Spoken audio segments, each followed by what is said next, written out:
You wanted the best. You've got the best podcast. The hottest podcast in the world. The Chris Voss Show, the preeminent podcast with guests so smart you may experience serious brain bleed. The CEOs, authors, thought leaders, visionaries, and motivators. Get ready. Strap yourself in. Keep your hands, arms, and legs inside the vehicle at all times, because you're about to go on a monster education roller coaster with your brain. Now, here's your host, Chris Voss. Hi, folks. Chris Voss here from thechrisvossshow.com. Ladies and gentlemen, there are ladies sings that makes it official. Welcome to the big show. As always, we have the most amazing people on the show. We've got some great guests that I'm really excited to have on because I'm a big fan of some of the work he's done and shows he's been on. He's probably been the one making you laugh in the background. You had no idea. It's probably his work. We're going to be talking about some of the new things that he's doing and everything he's into. In the meantime, refer the show to your family, friends, and relatives. Go to goodreads.com/Chris Voss, LinkedIn.com/Chris Voss, Chris Voss, one of the TikTokity, and all those crazy places on the internet. Today, we have Steve Young on the show with us today. He's an amazing young man who is a New York-based comedy writer, performer, songwriter, musician, and filmmaker whose career has been as diverse as it is impressive. He's written for comedy legends like David Letterman, one of my favorites, of course, Matt Groening, and am I pronouncing that right, Matt Groening? I think he once said it rhymes with complaining. So complaining, yeah, groaning. All right, we'll just go with that. Lorne Michaels, of course, of SNL. He snagged multiple Emmy and Writers Guild nominations along the way, and he's a guy who uncovered the bizarre and delightful world of corporate musicals, documented in his critically acclaimed film, Bathtubs Over Broadway. There's a joke there somewhere, but I have no idea where it is. He probably does. Anyway, welcome to the show. How are you, Steve? I'm great, Chris. Thanks so much for having me. Thanks for plowing through that resume there. I appreciate it. Had to do the third person flip there on it. So give us your .com so people can find you on the interwebs. Oh, yeah. SteveYoungWorld.com. I was late to the party. Could not get SteveYoung.com. I don't know who has that, but I'm SteveYoungWorld.com. Probably some 49ers player or something. Yeah. People are sometimes sad when they meet me. It turns out I'm Hall of Fame quarterback. Well, at least you're funny. So you got that going for you. So let's get a couple of things out of the way here. We mentioned Bathtubs Over Broadway. Tell us what that is and how you came up with that title. What does that title mean is, I guess, what I'm after. Okay. Bathtubs Over Broadway is a documentary. I'm the main subject of it. I'm not the filmmaker. It was made by director David Whisenant. But it's about how I accidentally stumbled into this secret world of show business, which is musical theater created for company conventions and sales meetings, shows that were like Broadway shows, but they're all about the triumphs and tragedies of being a B.F. Goodrich tire dealer or a Ford tractor salesman. And I discovered these by accident when I was working at the Letterman show, and we had to go find strange record albums to make fun of for a comedy bit. And I would find these souvenir records in stores and just think, this is madness. This can't be real. But they were real, and the records were only given out to people in the company, so they're very rare. But the movie follows my discovery of this world, and then to the people who I tracked down who wrote this material and acted in it, and often were geniuses. And some of them became household names, but many of them didn't. But they toiled in this creative world where you knew you were never going to be known for your work because the public couldn't see these shows. So it's weirdly funny because these corporate musicals are hilarious, but it's also big questions about how do you judge the value of what you've done with your career if no one knows about it and no one understands or even would respect it? Or can it be art if it was commissioned by a toilet manufacturer? And the title Bathtubs Over Broadway is a nod to one of my favorite industrial musicals, which was called The Bathrooms Are Coming. It was 1969, American Standard Plumbing Fixtures. The whole musical for plumbing fixture distributors about the new tubs and shower stalls and all that. And it just seems like something comedy writers must have made up. But not only is it real, the better stuff in this secret genre was so good and so wildly catchy and clever. I loved it. I couldn't wait to tell the world about it.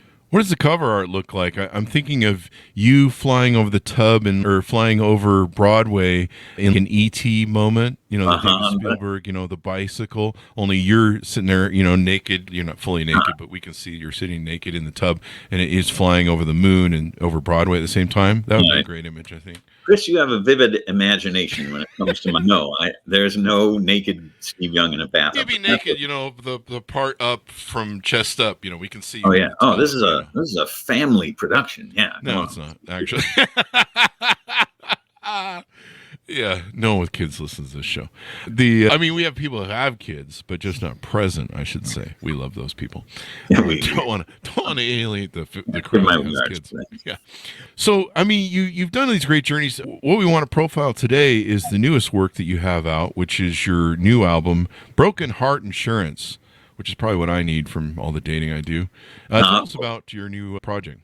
My songwriting kind of was a late blossoming, and that's one thing I want to talk about, is that you can be of an age to have a non-brown beard and say, you know what, all my life I've liked fooling around with a guitar or a paintbrush or whatever. Maybe it's time to get serious.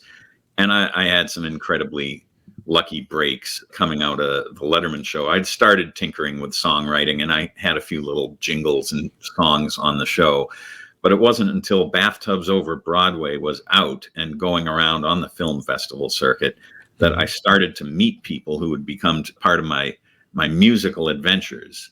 And I had written or co-written some songs that are in the documentary I was proud of, and I'd kind of gotten a taste for songwriting. But I was in Nashville with the director of the movie, David Whisenant, and we met a guy who's now a friend of mine, a guy named John Shane, who has a day job as a financial advisor, but by night he's this sort of quirky country music personality. And we were talking about music and songs. And I said, yeah, I'm starting to write some songs. Oh, I'd be interested in hearing.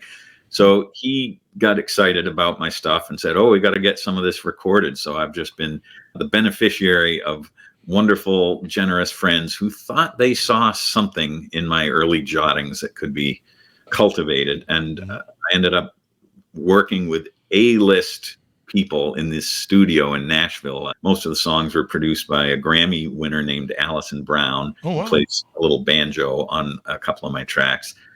But it was just magical to look back, like, there's no way my songs should sound this good. Maybe they're okay, but boy, were they done right by these people in Nashville. And now I'm trying to, spread it out through the world. And my friends all went, wow, that's great. But I'm not quite up to Taylor Swift level yet. Slow climb there, but I have one music video out from the Nashville sessions that I'm happy with, and I'm gonna have more coming.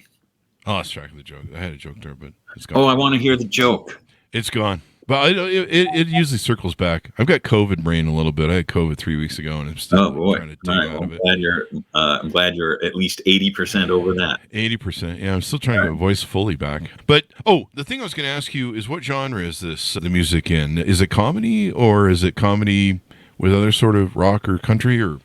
Yeah, I guess we'd say alt country, and I've come to understand that if it's not super mainstream country music radio, that's going to be saturating the main radio stations, then it's alt country, and that encompasses a lot. But for me, it's mostly humorous, or at least trying to be humorous, with flashes of heartfelt observations about your broken heart and such. But yeah, I would say most of the songs have, probably unavoidably for me at this point in my life, some humorous element to them.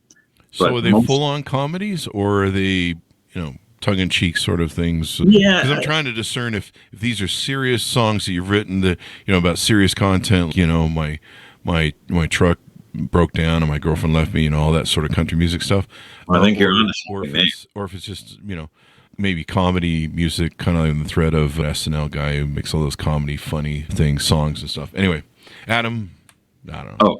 Sandler. I mean, that's. I think Adam Sandler. Yeah. He makes those funny things. Yeah. Some of them are more straight ahead country ideas, like I've had my heart broken and I want to get my insurance payout because I bought broken heart insurance. But when I call the company to put in my claim, it turns out everybody in the world has already filed a claim, and the company's So it's Bankrupt. like a kind of legitimate country song in its topic and hopefully clever along the way. But then there's Huh.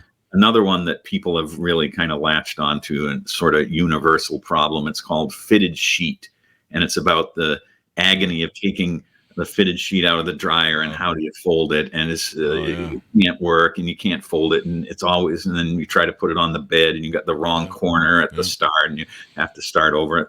So that's like a humorous thing, but it takes this twist into realizing maybe we just have to be okay with the imperfections of life. So it kind of swerves from the overtly humorous into a little more philosophical. Again, that's probably not going to go on your top 40 country radio stations because it's just a little odd. But boy, does it sound great. Alison Brown and her crew of people in Nashville put this stuff together right. There's a guy named Trey Hensley who's a hotshot guitarist who plays guitar on the Fitted Sheet track. I should not be allowed to pick up a guitar within the city limits of Nashville. I mean, these people are from a different galaxy, but boy, was I the beneficiary of some great players down there. Oh yeah, I mean, some of the best players are what do they call them? Contract players, bit players, Studio players. studio players. I mean, you look at some of the great people who played on the Steely Dan record because they were so into that, where they bring in different session players. That's the word. Yeah. Session players and like the Wrecking Crew in the back in the old days. And there's so many gods of those session players that are, not mainstream. Not a lot of people know about them, but they were, some of them were what made Asia so great, the piano on Asia and stuff. It's really nice. Now, this isn't your first album, is that correct? It is my first album. Okay, it is your first album. Yeah, okay. So this is the year I've navigated learning about how to put stuff out through like CD Baby and then get it onto Spotify and Apple and all the places, YouTube and the different platforms that people consume media through now. So I'm learning my way through that. The barrier to entry is quite low. I would say you could probably just make a 45-minute recording of yourself throwing rocks at your guitar and making weird noises, and you could put it on some platform. But of course, I've aimed a little higher than that. But still, yeah, I think that was part of Dark Side of the Moon, wasn't it? Oh, was there throwing rocks on there? Throwing rocks at guitars or something? I don't know. Oh, now kids, don't try that at home. We don't want any musical instruments. Don't do that to your expensive $3,000 guitar. So you did years of writing for Letterman. How did that prepare you to write songs? I didn't see it coming, but honestly, it was a huge preparation in the same way, in the Karate Kid where he's waxing on, waxing off on the car, and he doesn't realize he's training all these muscles and reflexes. The Letterman show every day coming in with ideas for short bits. They're going to be like 20, 30-second fake commercials or a live interrupt or something. And Mr. Letterman had excellent discerning taste, but also his understanding of timing and what was the amount of time a piece or an idea could be before it overstayed its welcome. So I think I've learned, have a good idea, ideally a really good idea, develop it, and then get the hell out before people are tired of it. So that was something I was trained in for a long time. So I do a lot of songs that are in the 2 to 3 minute range, and maybe someday I'll luxuriate in some sort of 19-minute opus. But right now I don't feel like that's my zone. Writing is writing when it comes down to it, doesn't it? I mean, if you're good at writing, jokes, you can write books, you can write music, or at least, the lyrics to the music. I mean, it's once you get good at writing, you can, you never shut up. At least I don't. That's what people on the internet tell me. Do you ever shut up? But yeah, I remember the joke now. So when you mentioned earlier about how you found a secret, what do you call it? A secret society or something, or secret area to comedy writing or something like that? Wasn't like the secret world of the corporate musical. Secret world of the corporate musical. Yeah. When you said that, I was going to interject. Oh, you found Letterman's secret room. Anyway, moving on from that joke. Yeah, let's move on from that joke. But thank you for bringing it back. I love David. Every time I see him, I miss him. Yeah, I miss him, and And I miss who's the great improv writer for SNL for all the years, and then Norm Macdonald. I miss Oh, Norm. Yeah. Oh, I like Norm. And Norm opened his CBS run, I think it was, and then closed it. And I think his closing stand-up bit on Letterman that Norm did was just beautiful. Yeah, that was very affecting. I miss Norm. But so when I was putting this album out a few months ago, I approached Dave through, his people and said, "Oh, I'm just putting out this music, and it would mean a lot to me if Dave would check it out, and if he was so inclined, give me a little blurb or something." And he very sweetly obliged. And now wow. I have this line I can put on all my promotional material, which is Steve Young is a showbiz triple threat, or maybe quadruple threat. Who knows? Who cares? But nobody is safe. So I said, "That's perfect." Wow, David Letterman, man, what a god, what a genius. I mean, he should have gotten he shouldn't gotten Carson's gig. That was a travesty. I thought you were going to say Nobel Peace Prize, but yeah, we can give them that too if you want. But he should have gotten the Carson gig. That was so much bullshit. I still don't like that. Carson was such a god too. He was so good, and it was cool when they got along. I'll never forget when Carson showed up. I think once or twice on Letterman. Yeah, even after he retired, and we were doing a week of shows out in LA around 94, 95. And Johnny did a surprise walk on the show, and he'd had laryngitis or something, and he couldn't talk. So it was this grand elder statesman comes out, and the place goes crazy, and he nods and smiles, and he doesn't quite say anything, and then he sits at Dave's desk, and oh, this is nice. And then he just gets up and he leaves without having said anything, which was kind of enigmatic, but to kind of fit with the what can he possibly say? Yeah, I love when he was on. I guess it would have been NBC, if my memory serves me right. Was he on NBC at the end or CBS? Letterman it was Late Night with David Letterman on NBC until 93, and then we jumped over to CBS. CBS, yeah, 93 to 2015. So it would have been NBC. Carson shows up and he's got this pull-out desk. Remember that? He's basically got a version of his desk, only it folds out. It's like he literally carries out this little thing, and it folds out, and it looks like his desk on the Tonight Show. And so they're sitting there with both of their desks, and it was just a hilarious moment. That does ring a bell now, yeah. I mean, they really were the two class acts of comedy and stuff. I was very lucky to have an amazingly long run. 25 years at a TV show is not going to happen very often anymore. Oh, yeah. The business has changed so much. I know a lot of people, colleagues of mine, have found it difficult in the post-Letterman era to keep working as a writer in this field. And I'm glad I'm not 24 because I think it would be very hard to get into this field now. I'm a Writers Guild captain, and I've been talking to a lot of the membership about what their experiences have been. And the entertainment business is, to put it kindly, challenging for people to have careers in these days. Yeah. One reason that I'm doing all this other stuff now, whether it's short films or music, is nobody is going to come knocking on my door, most likely, and offering me a new career or whatever. So I need to say, I can't wait for gatekeepers to tell me it's okay to do something now. I have to make my own stuff. Yeah. And if you wait long enough, though, you can get jury duty invites. Oh, yeah. You get $40 a day. $40 a day is for maybe a week. Day, if you think that's a sustainable career, I'm not sure about that. I usually have to work down on the tracks to get that kind of money. Hey, $40 is $40. What sort of situations inspire you to write a song? What's usually the motivator for you?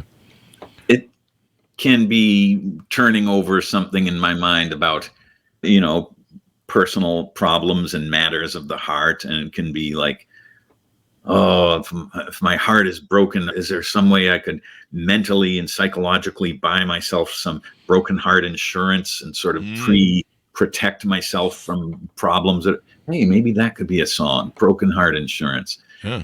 And like the Fitted Sheet song, yes, I was doing laundry and taking the sheets out of the dryer and trying to fold them and getting pissed off and thinking, and at this point in my life, ideas often take the form of the first few lines of a song. And then I'll pick up my phone and sing the first fragment into the phone and save it and go back later. And most of the fragments aren't worth pursuing, but once in a while some are. Yeah, it's kind of interesting. And of course you can use it for other pieces and parts, all that good stuff. So when you write, do you try and put some sort of comedy kitschiness to it, or some snarky, smartassery sort of maybe take on the idea when you write a song? Like, how can I make this have a little bit of snap to it for comedy? Yeah, and the good thing about having been a comedy writer for all these years is those muscles are so ingrained. Like, it's as natural to me as breathing to have the sort of smart ass take on something. And it can be a problem occasionally in life if you can't turn it off even for a minute and it's not appropriate somewhere in some situation to be funny. You gotta learn to edit yourself. But yeah, the machinery is always running. I think it was Woody Allen who once said, if you have this ability, then it's just the easiest thing in the world, because it's just as natural to you as breathing or talking or whatever. Not that I'm saying that I am a renowned comedy genius, but I have this reflex built into me. There was some tiny bit of it when I was a kid, hardwired, and it just got cultivated and practiced over decades, and to the point where, yes, I can write non-funny things, but it would feel odd to me to have something with zero humor in it. Yeah. The interesting part of it is it's a muscle, right? I mean, I've learned to kind of start building that muscle over the years, and you got to keep on it. But it's really like a whole muscle, really, in keeping that comedy sort of snap, your timing, all that stuff down, right? Yeah, I, for years, would have to get to the Letterman show at 9 a.m. with some ideas ready to pitch in the morning meeting. Yeah. And I wouldn't agonize about it overnight. I didn't get in a tizzy in the morning. I just got in the subway, and on the subway ride from my neighborhood down to Midtown, I would just say, all right, what do we got? What's in the news? And just in a calm way, okay, maybe this, maybe that, because I knew I could do it. I might not be an A+ every day, but I could do it. So you just flip that switch. And that happens with songwriting also. I don't usually have assignments to write songs. They're just like whatever I feel like doing. But I'm in a songwriting group, and sometimes people say, hey, let's collaborate on something. We want to write a song together. And suddenly you're in a little bit more of a writer's room, even if it's just one other person. And they say, how about this for a topic for the song or the title? And then you're often running with a muscle that is part of something bigger than you. It can be a collective effort. Mm-hmm. Yeah, it can make all the difference. So as you go through your songwriting and do all the things you do you come up with the lyrics first, the music first, or you come up with both together? It varies. There have been times when I've written entire lyrics with no music in mind. There have been other times where I get some riff or a tune on guitar that I like and say, oh, I ought to do something with that someday. And then once in a while you say, oh, I wonder if this one from over here would work if I combined it with this lyric over. Oh, yeah, no. Or maybe, but sometimes it is just spontaneously see something out in the world and just start singing, and you don't know what you're talking about or where it's coming from, but you improvise the first line or two, and you say, throw that away. Don't put all your money down on the table on that little fragment, but don't throw it away. Maybe it'll be something. So what's in the pipeline? You've got tell us how many books you have, and I don't know if you want to get a plug in for your books. Oh yeah, any of your other projects. Back in the Letterman days, I was on the staff when we did the top 10 list books, and those were a lot of fun. But that's in the past now. I don't know if those are even in print. And a book I co-wrote about industrial musicals called Everything's Coming Up Profits, the world of industrial musicals. That, by the way, that title is stolen directly from an awful little real industrial musical for a floor tile company, and they just borrowed Everything's Coming Up Roses and rewrote it to be Everything's Coming Up Profits. So it's kind of the perfect title for this stuff, because you got the Broadway angle and the motivational corporate, let's go make money. So it kind of sums up the whole thing. But my friend Sport Murphy and I wrote that book. That was 10 years ago now. And the success of the documentary caused us to sell out 2 printings of the books, and we have not printed a new printing yet. So I'm not sure if that will happen again. That's great, though. Yeah, it was a beautiful book, and it opened a lot of people's eyes to, wow, this enormous part of American culture that was deliberately hidden from us and almost wasn't found, except for me and a few other collectors kind of pulled it back from the brink. Comedy is important. Without comedy, I don't know. Why is comedy important? You know, we see these colleges, campuses now that you can't even have comedians go to, which I think is really just offensive. Yeah. What do you think about the state of comedy?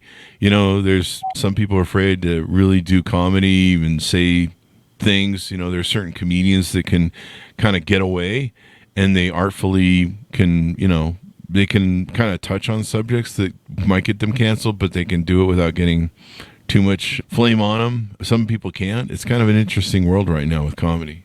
Yeah, there will always be a hunger for the forbidden, and if it turns out now that the forbidden is certain kinds of comedy, it will just go underground, and people who get canceled will still be out there with a fan base somewhere, and it'll just be more of a fragmented landscape. I'm not quite at the point yet of having to worry about, will my vast fan base turn on me if I take a wrong step. I don't quite have that yet. So I'll cross that bridge when I come to it. You put out a country album, so if you switch to rock, they might.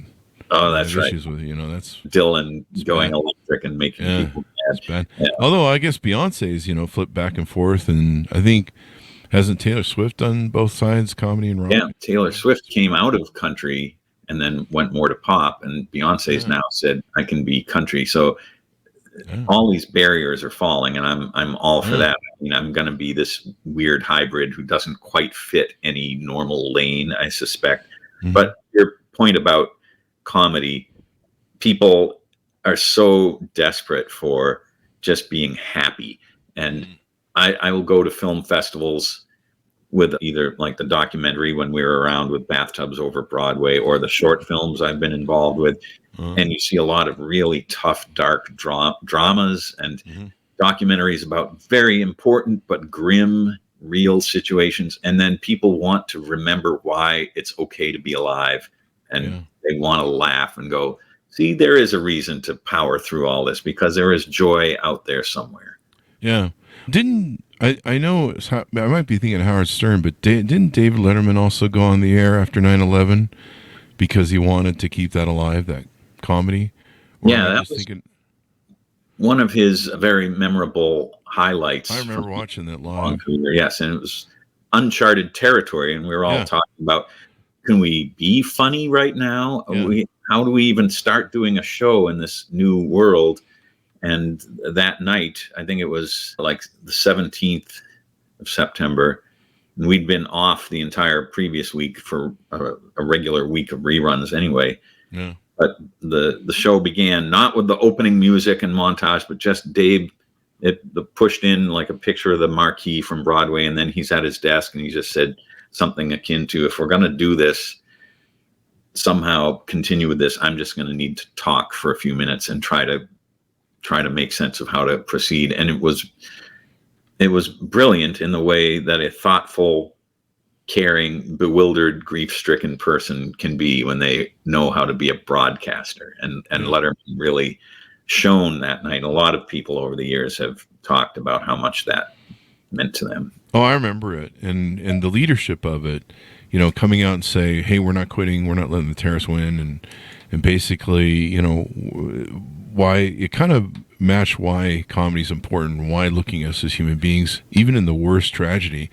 I mean, there are times in my life where when I come across something that's tragic, I'll resort to comedy. I mean, one time I called my father as he was rounding down, and he was, you know, he was always in the hospital for a heart attack or stroke. I mean, it was just one thing after another at the end. And he'd always kind of kept his resilience. My father was a bit of a narcissist when he was young and couldn't do anything wrong, and it was really hard to get he would be really hard to show weakness in any way, shape, or form. But when I called him in the hospital, you could hear the fear in his voice. He was really scared, and he hated hospitals and hated doctors. And that was half the reason he was ending up in the hospital all the time. He wouldn't take his meds. Coumadin is rat poison. And you're like, yeah, but the doctor says you got to take it, so shut up. But I remember hearing the sound of his voice in desperation and fear. And so I started telling him jokes, because that's how I think I have some of that comedy bit where that's how I process, or that's how I survive. So I started telling jokes to him, and just making up stupid shit like, hey, have you felt up the nurse there? And he's Mormon and married, so that's not, but I pushed it. And so I had some fun. We joked about, I just did stupid shit like hospital food and whatever. And pretty soon you could hear him change, and you could hear the fear leave his voice. You could hear him laughing at my stupid ass jokes. And and then pretty soon he was smiling and he was happy, and the fear was gone. Yeah. That was all comedy.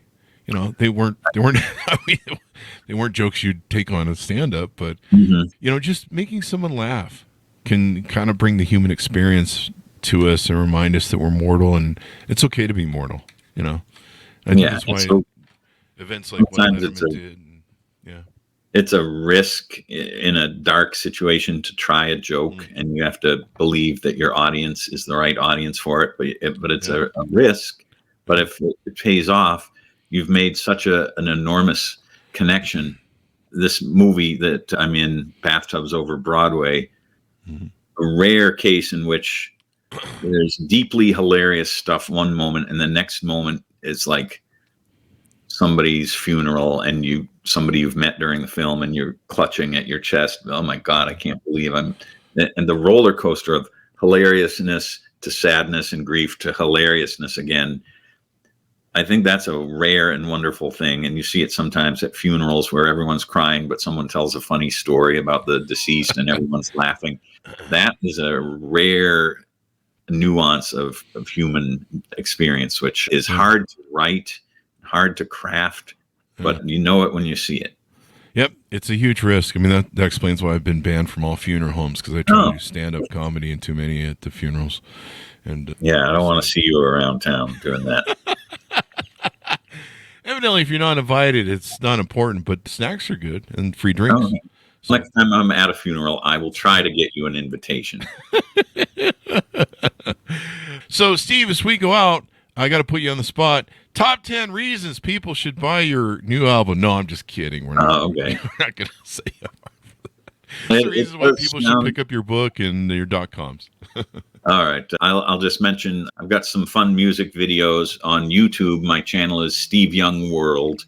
I'm also on TikTok at Steve Young World. I've recently dabbled in TikTok. I don't feel like I'm the right demographic for it, but this is part of my philosophy. You got nothing to lose at this point. Yeah, just make stuff, put it out, see if you find an audience, have fun making stuff, and don't wait for somebody upstairs to tell you you're allowed to. So yeah, I've got all that. Instagram, I'm Pants Steve. That goes back to the Letterman days. Early on in the internet era, everybody got a worldwide pants email address. It was pants this, pants that.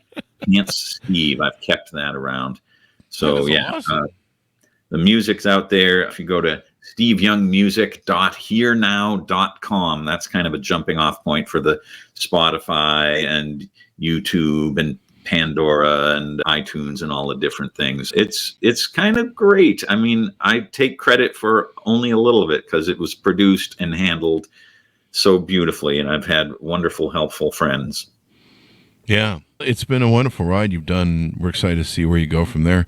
I still think you should have a top 10 list of why people should buy your thing. I think that would be funny as shit. So okay. That is a very durable form, and I don't think it will ever go away. So I think you've tapped into something there. Oh yeah. You might have to get copyright. Number 10, so Daddy can buy some of his Daddy's special apple juice whiskey. Yeah. Number 9. Really call for getting release of that. So thank you very much for coming on the show. We really appreciate it, Steve. It's been fun to reminisce. And I appreciate the opportunity. I got to say, when I was looking at all the other folks you have on the show, the thought leaders and luminaries in all these different worlds, I was thinking, oh man, I've got imposter syndrome. And then I thought, you know what? I don't deserve to have imposter syndrome. You don't. Yeah. I mean, you've earned it, baby. I haven't seen. I got to go watch the episode. Is there more than one episode where you appeared in the chair as a guest? Yeah, I was on 3 times as a guest when the book came out. It was a lot of fun with the Letterman show. But I've got a lot of irons in the fire running around with short films. But music's going to be a big part of it. I can't stop writing songs now. So look out, world. It should be fun. Thank you for coming on the show, Steve. Oh, my pleasure. I'm glad to talk to you about. You're clearly a guy who's got all the Letterman experience stored up. And I used to live Letterman like all the time since I was a kid, watching it. Remember the old who's the taxi driver who used to do that fake fight with the big wrestler? I forget his name. Yeah, Andy Kaufman. Andy Kaufman, and they had that fucking Jerry bit. Lawler. Yeah, they had that bit on the show that they would do where they get into fight, and that legendary. That was before my time, but I know about it. So many great moments of the David Letterman show. I mean, and he was just always so funny. You know, let me ask you this, because this is something funny I heard one time. If you watch Letterman, he's funny, but if you listen to Letterman, he's not as funny. Is that true? Huh. That sounds like the urban legend about the 1960 presidential debate, where the line was, if you watched it on TV, Kennedy won, but if you listened to it on the radio and didn't see the visuals of Nixon looking sweaty and nervous, then Nixon came off better. I never heard that about Letterman. Try it sometime. Just close your eyes. It's actually, in my opinion, it's actually true. Because a lot of Letterman's shtick is his physical comedy, throwing pens through the thing, his facial movements. You know, when he drops a clothes. But if you do it, you know, somebody told it to me like 20 years ago, and I was like, bullshit. And I was like, and I started just, okay, I'm going to close my eyes. I'm like, holy shit, it's not as funny, because Dave does a lot of the physical comedy, and he's perfectly capable of being very thoughtful and serious. Oh yeah. A friend of mine once said, comedy writers are the most serious people. And I think there's something to that, where comedy writers are grappling with the worst aspects of the human experience and trying to make it palatable somehow by pointing out the absurdities or whatever. Comedy writers look at dark stuff and try to bring back some version of it that's a little less dark. They give us this mirror back on ourselves that we take ourselves too seriously. We look at that comedy mirror and we go, yeah, we're kind of more stupid and funny than we are serious as human beings. And I think that's the real importance of comedy is bringing levity to us taking ourselves way too seriously as human beings. Because, I mean, have you seen us lately? But Stephen Colbert goes right after the politics. And I've always respected how his writers they can take on the dark shit of how toxic our politics are and somehow spin it into funny. And I think that deserves an Emmy in and of itself. Yeah, that's the modern flavor of a lot of late night. It was changing in the later years when I was at Letterman, but it was clear that this was going to be the new shape of a lot of late night stuff. And I come from a much more surreal and absurd, non-political instinct. I had a great run with the Letterman show when you could just be silly. Yeah. Maybe we should go back to those days. I don't know. Maybe we go back to them a little bit at a time in our different projects, whether it's putting out music or short films or whatever. But I spent so long in the back room at Letterman show at the writer's room. I never thought I was the kind of person who was going to be the public face of some sort of creative project, but I surprised myself. Now I go out and do stuff. I always used to wonder about you guys that would do the bits on shows and come out in the comedy writers out here. I'd see it on Carson, you'd see it on Conan and stuff, and you're like, oh, that's the writer. That's the guy who writes all the jokes that I'm laughing at all the time. And there was one guy who was always on Letterman who came out all the time, and I forget. But he did a lot of voices, but he was always one of the writers, and I always be like, wow, when you guys were in those writers' desks or writers' meetings, you're planning stuff, were they largely funny and happy, or were people at loggerheads? Sometimes SNL was loggerheads. we were lucky. The Letterman show was overwhelmingly a fun, supportive group of people almost all the time, where you could be confident enough that you were with your friends and work family. You could be confident enough to say, I have the beginning of something, but I don't know where it goes. I'm going to throw it out to the room. Maybe somebody else smarter and funnier than me today will have the right way to end it. Or you'd say, I can't tell if I'm remembering some old idea of someone else's or whether I made this up, but here's this thing. Is that anything? You could be honest and vulnerable like that because you understood that if the show is a good show today, we all win. We don't have to fight to be the one hero today. Yeah. It's very different than the SNL way they had it set up with. It seems like Lauren Michaels let everyone fight amongst themselves and maybe the best comedy would rise to the top.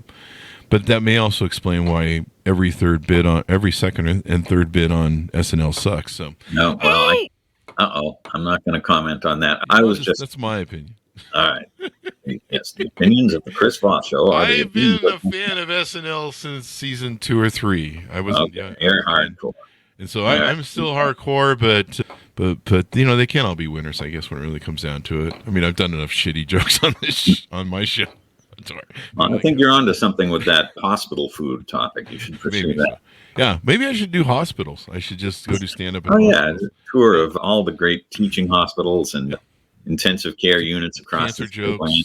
Cancer jokes always kill. So to speak.